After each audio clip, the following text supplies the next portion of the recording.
team. Hey there guys, this is Malorian, and this is going to be kind of a different org tactical team.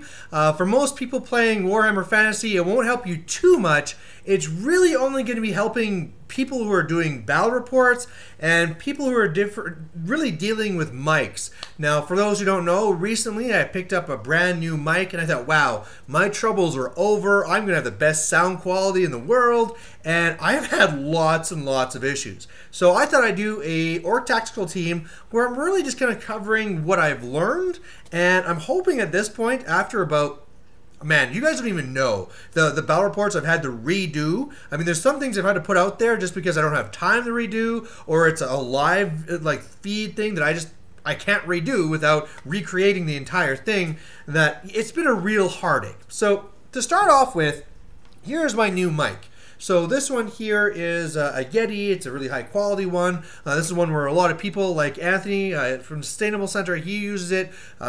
Podcasts use this. It's a good one that's not very expensive. It's a little over $100, which isn't, if you want to really be doing lots of battle reports, you might want to think about going to this. I mean, if you're a person where, I'll do a battle report now and then for fun, maybe one a month type thing, okay, maybe just stick with your webcam one. This really won't do much for you. Or as well, I've really been enjoying using this, or plan to be using more of it, for when I'm doing the live ones. So a lot of times I record just with my webcam, but of course when I have it up high to record my battle, it's really up there and your sound really gets distorted. So I want to have a mic that's right there in between it. Now let's start with some more technical things, and we'll get to some more silly things that you have some issues with. Now when you look at the back of these, first of all, there'll be some different settings here. Now the different settings will show where it's going to record around the microphone, and that's really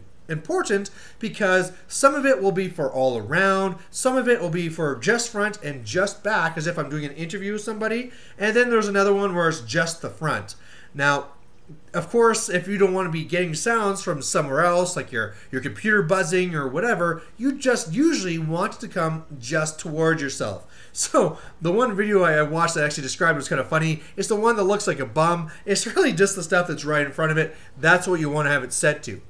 The next one you have to really look at is the gain. Now, the gain is very important, and that's what wrecked my first video that I tried using this, because it was cranked all the way up. And what the gain really means is the sensitivity of what it's going to record. So when the gain is all the way up, every little crack from every little place, no matter where it's coming from, it's going to try and pull it all in. And that's where you get kind of like this static sound, where it's trying to pick up like every single fly fart. It's trying to put into that sound. Now, as you turn down the gain, basically those wavelengths are coming in from farther and farther away. They're still going to be picked up, but they have a smaller impact. A very good example of using this and the function of saying where you're taking it from on the microphone, where it records from what areas. We had 5 kids around us. So we're playing here on the kitchen table, and kids are right here, kids are right here. They're running around and screaming, and for the most part, you can still hear them, but you would think that they're like downstairs or something. Or really, like literally, they are 3 feet away from us at some of this, and they're screaming, and even then, it sounds like they're off in a different room. So you hear them, and there's background noise, but that's an extreme case, and by using the gain and that function of where it records to its best ability, you can really reduce those things. So learning how to use those parts on the mic, very, very, very helpful. Of course, depending on who you talk to, they'll say the gain to be set to different levels. Some of them on this one, basically like the 50%. Some of them say that. Some say the 75. Somewhere in that area is when you have it right here in front of your mouth, and you want to be picking up all that. I'd say more around the 50% when I've been doing my tests and trying to try the different sound recordings.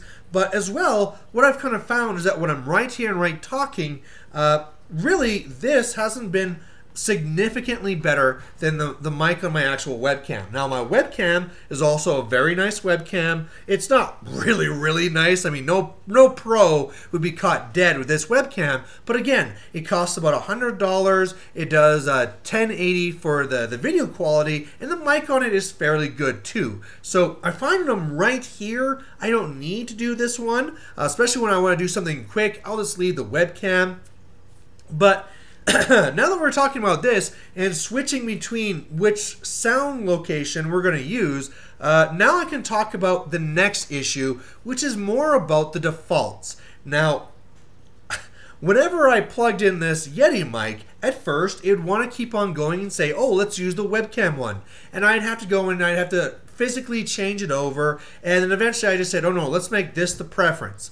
Now, of course, sometimes things get missed where I do a recording and I don't have this. And what I even found with this last one that I did is that, okay, the preference is set to the Yeti. The Yeti is not plugged into my computer at the time. I have the video going and the video quality is crap and I just don't know why. So I open up this program I have for how I record the video and I go to see what's the default now when that's not there, when what I have set to my mic default is not there. And it turned out it actually defaulted to the base laptop mic. So not even the webcam one, the mic that's actually on here. So again, if you're a person who's just recording off the one mic and you're not switching this around, you're not going to come up with these issues. But for those like me where, okay, sometimes I use the Yeti, sometimes I use the one on the webcam, man, make sure that every single time you do a recording, take a look at that and see where it's actually recording from.